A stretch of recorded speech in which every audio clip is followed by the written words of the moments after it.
Welcome back. I'm Jakeem Fed with your sports report. Thanks, Jameson. Okay, I'm here with your grades for all the teams' drafts, or at least just the California teams. As we look onto the Raiders, I give them an F. Blasphemous. I don't know what they did. I don't know what was going on. They didn't do anything. They lost Michael Crabtree. They traded for Martavis Bryant. You know what I mean? But who knows how he would do? He's always had off-season issues and things like that. They need to help Beast Mode. They need to help Marshawn Lynch. They need to help Derek Carr. So we'll see what they do. And that's your grades. I'm here to send it to Bobby Fallett on Fresno State alumni. Bobby, take it away. Speaking of basketball, if you haven't been watching the men's tournament, you've been missing out. For the first time in history, a 16 seed upset a 1 seed. The University of Maryland Baltimore County beat Virginia by a score of 74-24. But the madness just starts there. Favorites like North Carolina, Xavier, Michigan State, Arizona all failed to make it to the Sweet 16. With more upsets and buzzer beaters, this might be the greatest tournament in history. The tournament picks back up tomorrow. A former Bulldog football player is now the executive director of a group home and foster care agency right here in Fresno. I got a chance to speak to Kevin Jordan on his journey to starting Kaijo and how it has grown in the local community. Kevin Jordan went through a lot of adversity in his time at Fresno State. The things he learned helped him later in life. I had to suck it up, you know what I mean? Take the punches and blows day in, day out. Kevin made it to the NFL, but suffered from a microfracture and lost all cartilage in his knee. With the wrong diagnosis and other future injuries, his career was cut short. They have never had an injury like this before, ever. I'm the first one. Guinea pig me. Kevin then wanted to follow his father's footsteps and became a youth counselor at the juvenile hall. Right then when I saw it, I was like, I want to make this bigger. I started being happy again. That's when I learned I found my passion. Kevin's passion led him to creating Kaijo and opening 5 group homes over time. Here outside the corporate office, things are always focused on the kids. But if they are never given that opportunity, how do you know change could be possible? Kaijo gives the kids opportunities to change by having Summer Olympics with other group homes. They learn about sportsmanship, it's not just physical, but they do mental games, writing, where they want to be in 5 years. Kaijo will continue to do more events like this and help more kids in the future. I always have a motto, don't ever give up, don't ever quit anything, because if you do, your dreams they will remain dreams. That's right, Jameson. Finals are just around the corner for students here on campus, and the sports world is gearing up for some finals of their own.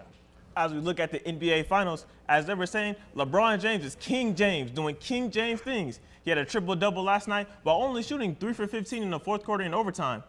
But they won last night in Toronto over the Raptors. Also, Steph Curry returned last night in his first game since March 23rd with a knee sprain. He dazzled with 28 points as the Warriors took a 2-0 lead against the Pelicans. Elsewhere, Boston is up 1-0 in their series against the Philadelphia 76ers thanks to a huge performance by Terry Rozier. Tonight, James Harden and the Rockets look to take a 2-0 lead against the Utah Jazz tonight in Utah. 11 seniors from this past season and 2 from the 2016 season performed drills for scouts from 14 different teams. The players ran the 40-yard dash and the 5-10-5 shuttle. They also ran a 3-cone drill and the 60-yard shuttle before going into positional drills. It was a day to help players with their draft stock. Good day, felt good. Decent amount of scouts, so decent turnout for us. So I think it was a good day overall. Peck and others used this day to showcase their skills. From catching balls to running and hitting bags, Pro Day is one step to making their dreams come true. The players hope to hear their name called at the NFL Draft from April 26th to the 28th. Joining us today to talk about Pro Day in his future is Fresno State student Malik Forrester. Thank you for being here today. Well, the first question would be just how did Pro Day go for you? I felt like it went really good. It just gave me a chance to get out there and show the scouts that the tape wasn't phony and that I really am an athlete and that I'm quick on my feet. So I felt like it was really exciting. I understand you have a daughter as well. So what would it mean to you to get to the league for you and your family?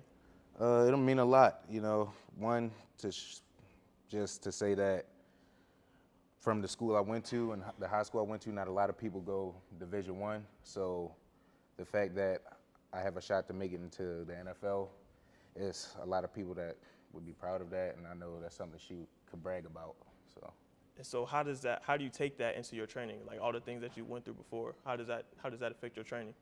It really made me just grind harder, work harder, same thing, but it made me I never got comfortable. You know, I just attacked every day as hard as I could, locked in, did the little things like stretching and just little maintenance.